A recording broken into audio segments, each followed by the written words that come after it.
Crisis already. Okay. Okay, can people hear? Okay. This is an incredible turnout, and I want to thank all of you for being here and for the organizers of this event for their help in making this possible, and to all of the folks on the outside, thanks very much for being here as well.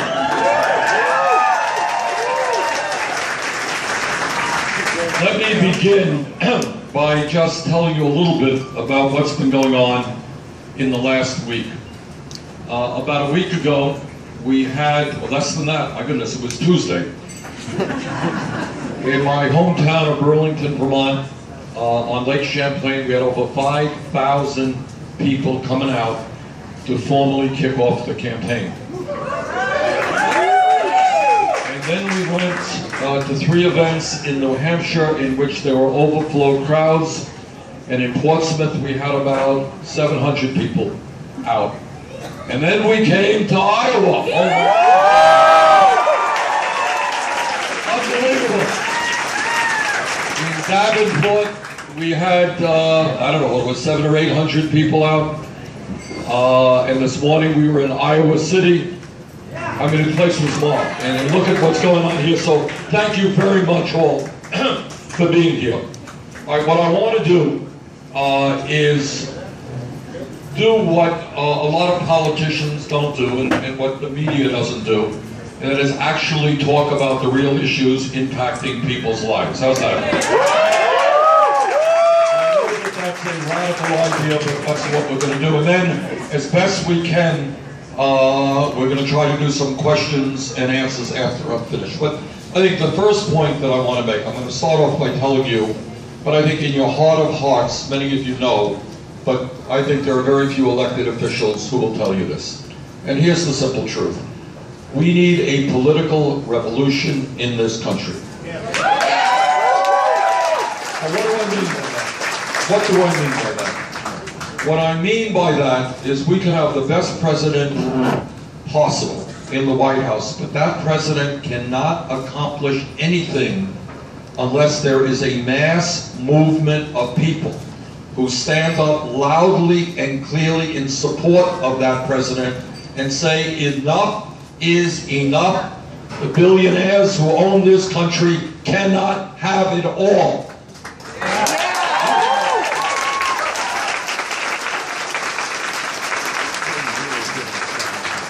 We need a country and a government which works for all of us and not just a handful of wealthy individuals. And the point to be made is that nothing happens unless millions of people make it clear that it must happen. That government must respond to our needs and not the needs of the few. So let me just touch on a few of the issues that are out there. In my view, the issue of income and wealth inequality is the moral issue of today. It is the economic issue of today. It is the political issue of today.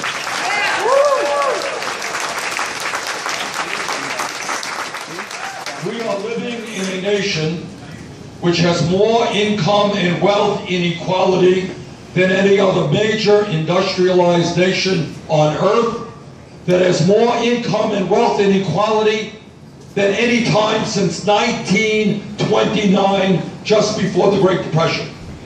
We are living in a country, if you can believe this, where the top 1/10 of 1% owns almost as much wealth as the bottom 90%. We are living in a country where 99% of all new income is going to the top 1%. We are living in a country where one family, the Walton family, owns more wealth than the bottom 130 million Americans. We are living in a family where in the last 2 years, the wealthiest 14 people saw their wealth increase by $157 billion, which is more wealth than is owned by the bottom 40% of the American people. This type of income and wealth inequality will destroy this country if we do not begin to turn it around.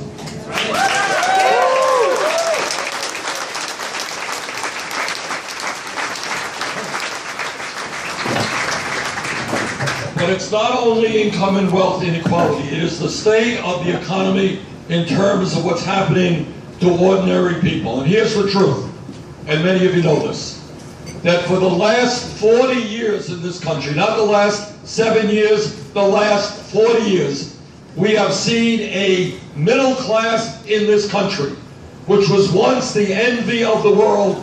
We have seen that middle class year after year after year disappear. In my state of Vermont, and I'm sure it is not dissimilar here in Iowa, we have people who work not just one job, they're working 2 jobs, they're working 3 jobs, trying to cobble together an income and some health insurance. That's the reality. And in America today, real unemployment is not the 5.4% you read in the papers. Real unemployment is close to 11% if you include those people who have given up looking for work and those people who are working part-time. Because many of the new jobs that are being created are part-time jobs. Today's economy allows 17% of our young people to be unemployed. And for African American youth, the numbers are off the charts. All of this is taking place despite a huge increase in technology and a huge increase in productivity. So the simple question is, why is it that people work longer hours for lower wages despite the fact that they are producing more? We need an economy which works for all of our people and not just a handful on the top.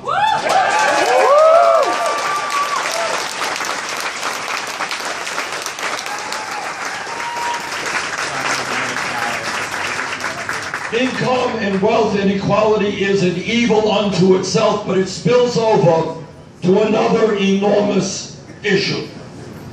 And let me be as blunt as I can and tell you what you already know.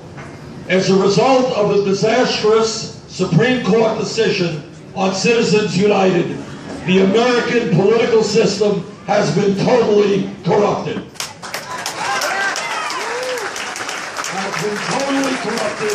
And the foundations of American democracy are being undermined. What the Supreme Court has said to our people is what they have said is, okay, the billionaires already own much of the economy. We are now going to give them the opportunity to buy the United States government and state governments all over our country. And that is not what democracy is supposed to be about.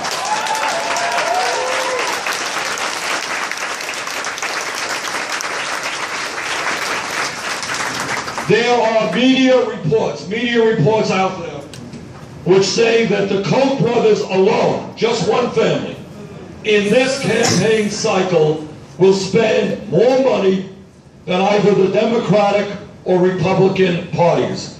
One family spending almost $1 billion, maybe more, to elect candidates will make the rich richer and everybody else poorer.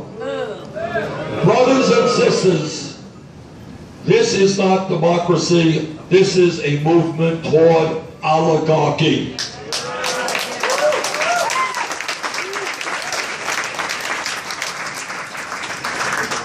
And that is why we must overturn through a constitutional amendment this disastrous Citizens United.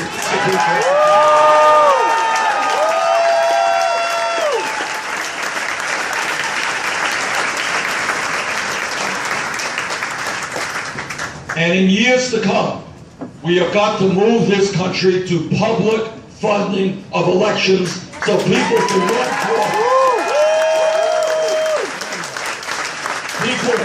for office without having to worry about being beholden to the wealthy and the powerful. Now I want to touch on another issue, which is of enormous consequence, not just to our country, but to the world. And that is, we have got to understand that what the scientists are telling us in overwhelming numbers is true. Climate change is real.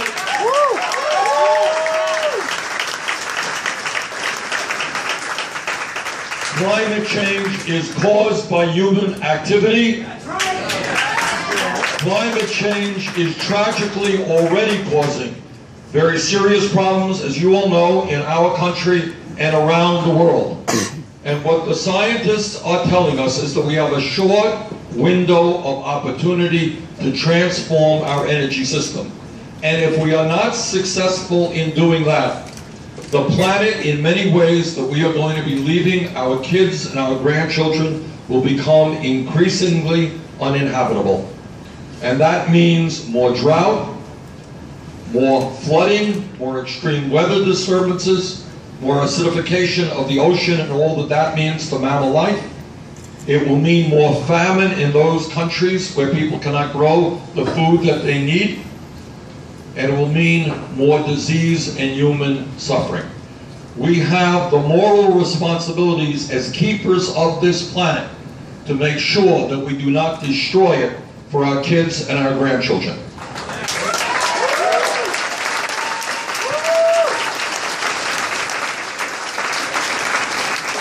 And interestingly, needless to say, as perhaps the most progressive member of the Senate, I have my disagreements with Republicans. But on this issue, I want to say two things about this issue. First of all, it is an intellectual embarrassment that you have the major political party in the United States Congress rejecting what the overwhelming number of scientists are saying.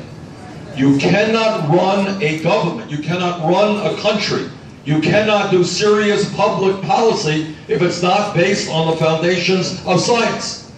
So to reject that is extremely scary stuff.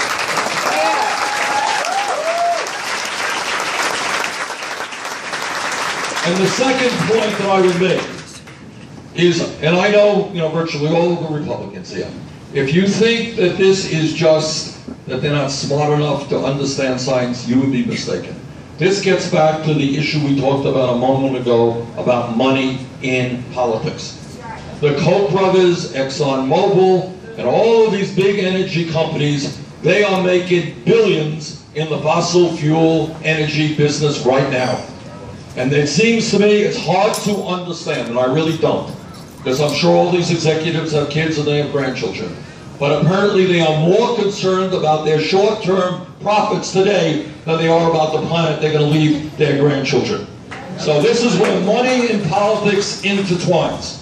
Because the Koch brothers and the big energy companies that fund many of the Republicans have made it clear that they are not allowed to stand up and tell us the truth about climate change.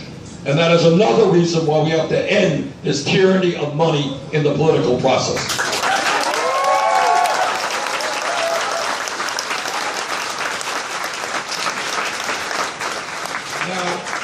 One wouldn't know it by the crowd that we have here today, and especially a lot of young people, and we're so delighted to see you all.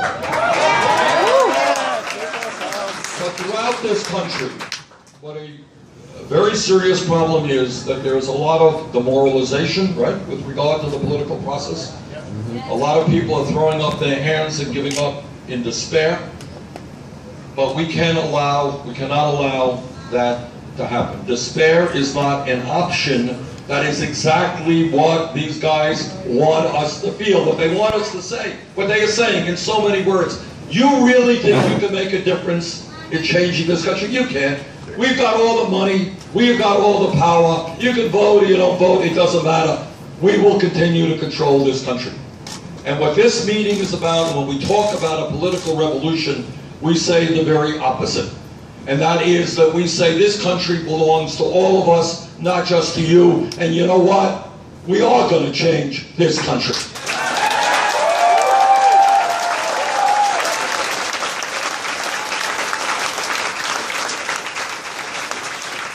And one way that we do that is that we have a simple and straightforward agenda. We break through all of the crap, we break through all of the political gossip and everything else, and we try to come up with some ideas, very concrete ideas, that will resonate with working families all over this country. Because one of the reasons that people have given up on the political process, they turn on the TV, they see these people babbling about, and when they look at the TV, they say, it's not relevant to my life.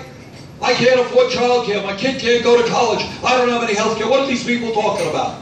And our job is to come forward with an agenda. It's going to be an evolving agenda. We want your input into that agenda. But an agenda of a number of key points that makes sense to the American people. Let me begin a very brief overview of what that agenda should look like. Number one, when you go out and you talk to the American people, and you say, what is uppermost on your mind? Usually the response is a four-letter word called J-O-B-S, jobs, all right? People understand that we have unemployment rates which are much, much too high, youth unemployment rates off the charts. We need a federal jobs program which puts millions of people back to work.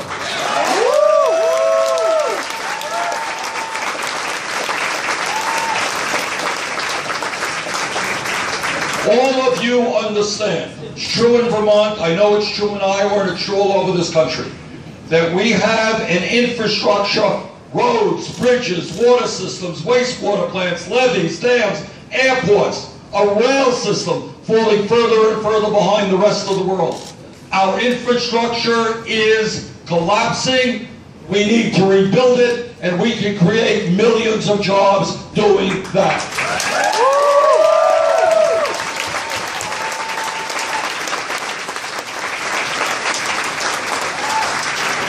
And when you talk about jobs, we have to talk about an issue that the media largely ignores. And that is trade policy, You're looking at a United States Senator and former Congressman who voted against NAFTA, against CAFTA, against permanent open trade relations with China.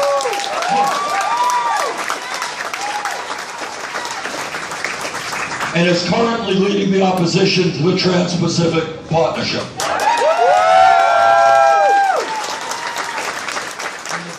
The bottom line here is we need trade policies not developed by corporate America and Wall Street and the drug companies. We need trade policies that work for the middle class and the working families of this country. So as president, we're going to rethink our entire trade policy. We're going to tell corporate America that maybe the time is now to start reinvesting in Iowa and Vermont and California, not just in China.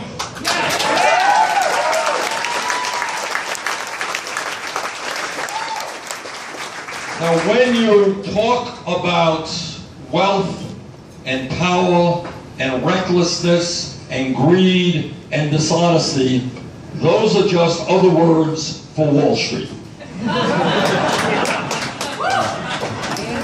In my view, it is time to break up the major financial institutions in this country.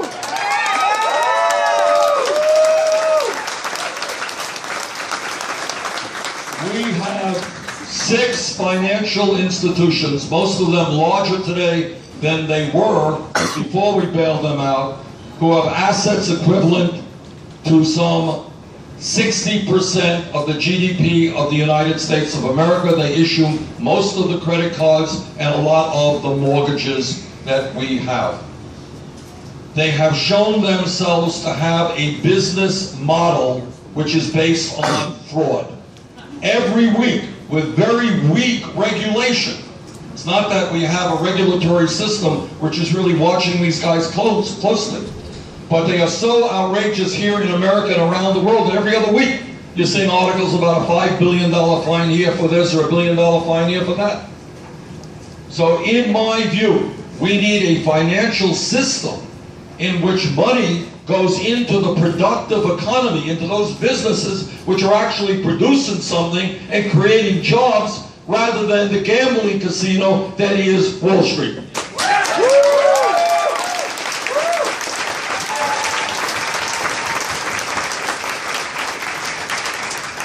So bottom line, if a financial institution is too big to fail, it is too big to exist. We're going to break them up.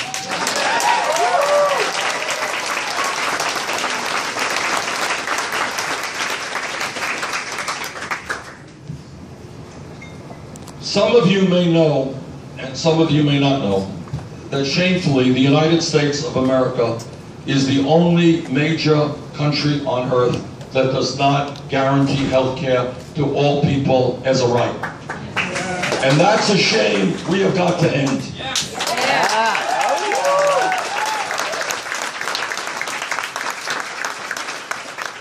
Today, despite the gains of the Affordable Care Act, we have some 35 million Americans who continue to have no health insurance, and we have millions more who have inadequate insurance with high deductibles and high co-payments, and I expect some of you are in that boat, right? All right. Yes.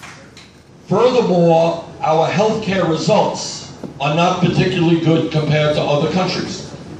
Our longevity is not as good as many other countries. We die earlier, our infant mortality rate is higher, and in a number of diseases, we are not doing as well as other countries in terms of treating them.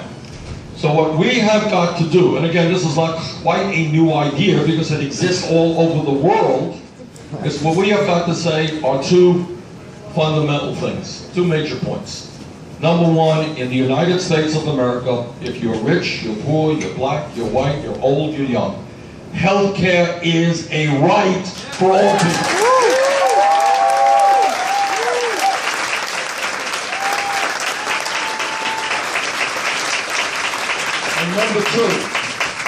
Number two, we need a cost-effective mechanism, approach, in order to provide quality, universal health care. And in my view, the best way forward is a Medicare for all, single-payer program.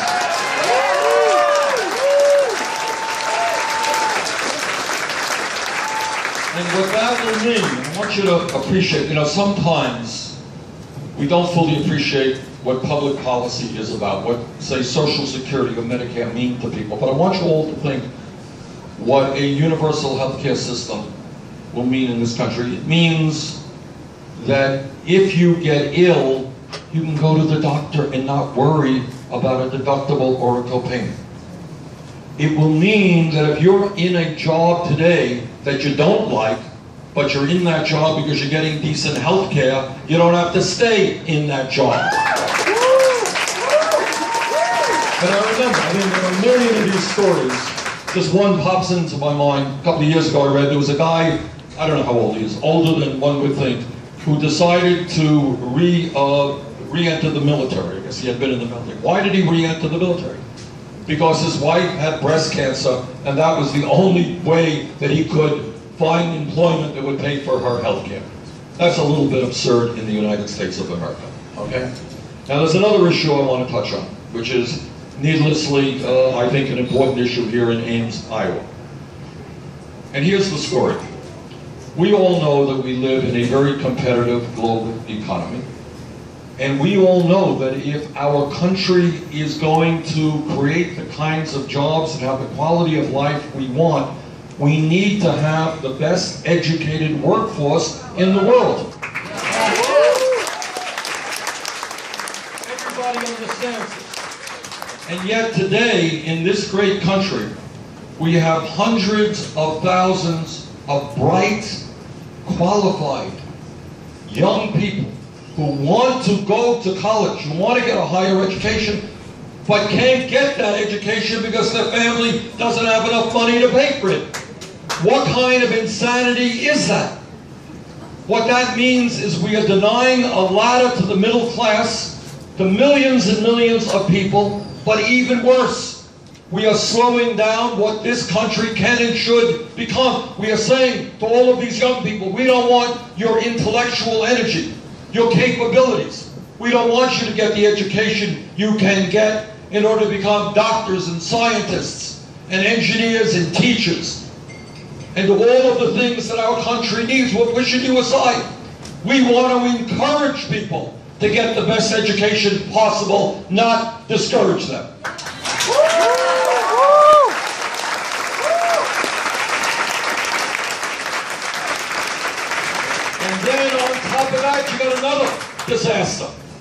which, if you think it through, makes no sense at all.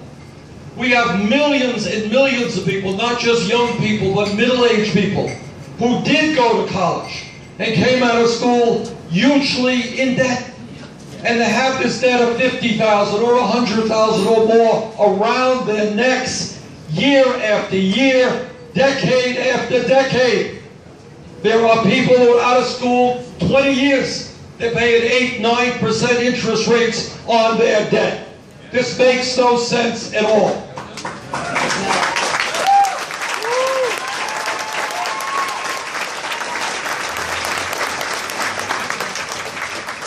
So we have introduced legislation which I will fight to implement as president, which does two things.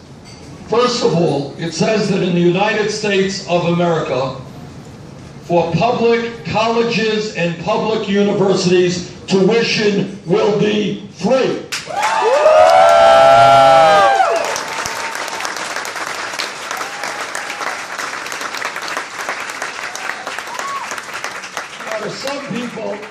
To some people, this may think it's a radical idea. It is not a radical idea. Germany has tuition-free higher education. Norway, Sweden, Denmark, Chile has tuition-free higher education. And you know what's even more ironic? 45, 50 years ago in the United States of America, we used to have tuition-free higher education.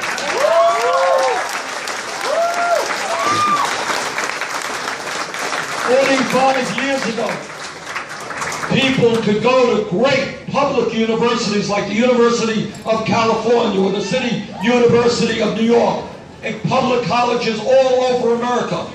They got into those schools regardless of the income of their families. If we could do that 50 years ago, we surely can do it today.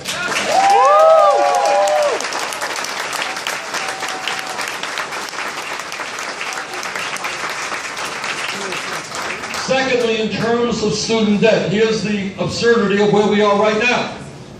If one of you went out to a car dealership today and you wanted to buy a new car, you could buy that car with 1 or 2% interest rates. Millions of people refinance their homes and their other debt when interest rates go down. But graduates of college are stuck with high interest rates. Guy in my office paying 9% interest on his student debt. So we're going to allow people with student debt to refinance their loans at lower interest rates.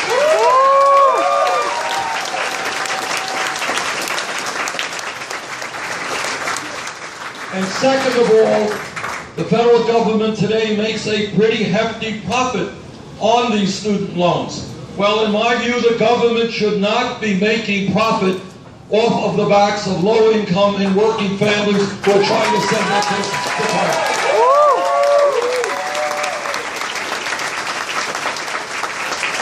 So if we do those two things, we can go a long, long way in lowering student debt. Let me just conclude, and there's a lot more to talk about, but I want to hear your questions and your thoughts. Let me go back to the original point that I made. What the Republicans and what the Koch brothers want is a demoralized American public, where people feel helpless and don't believe that change can take place, where billionaires buy elections, where voter turnout is extremely low. That is their idea of democracy, it really is. And our idea is a very, very different one. Our idea is that there's something fundamentally wrong in this country when in the last election, 63% of the American people didn't vote, 80% of young people didn't vote. So what a political revolution is about is to make sure that all of our friends and our neighbors and our family understand that we understand what the Koch brothers understand. When people tell you that politics is crap, why are you coming to meetings to hear from a senator that no one has ever heard of, from a state that nobody knows about? Why are you so dumb to waste your afternoon at a meeting like this? Tell them that if the Koch brothers, the second wealthiest family in America, are prepared to spend $1 billion on the election, if they believe that politics is important, maybe folks who are trying to afford to go to college or pay for their health care bills, they might understand that politics is important as well.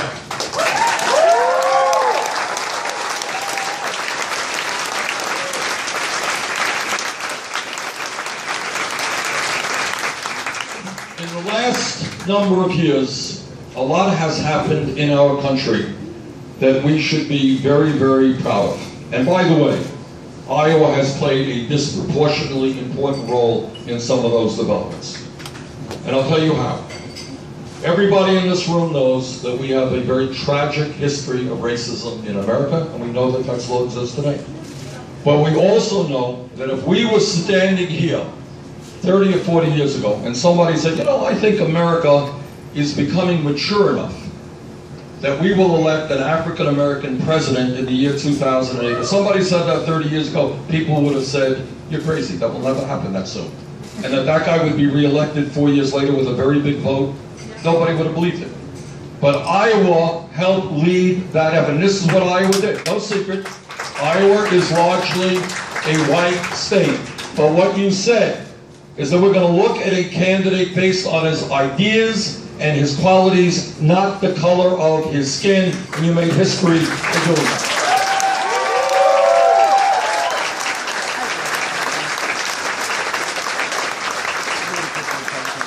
And there's no question why we still have a lot of racial issues, very serious problem. We should be proud that as a nation we have made some real advances. Women's rights. I remember when I was mayor of the city of Burlington in the 1980s, we appointed the first police officer who was a woman.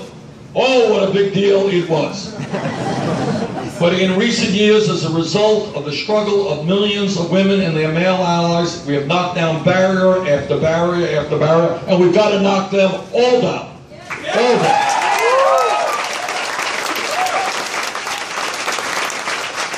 Which among many other things, means pay equity for women workers.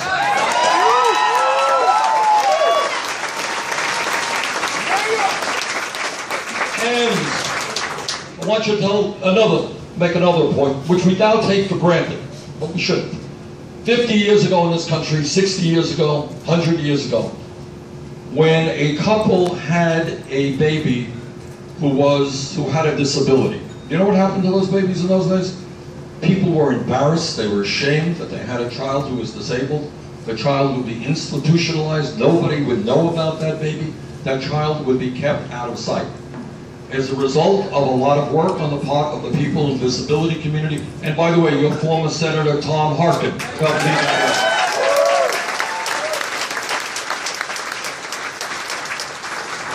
America's attitude and approach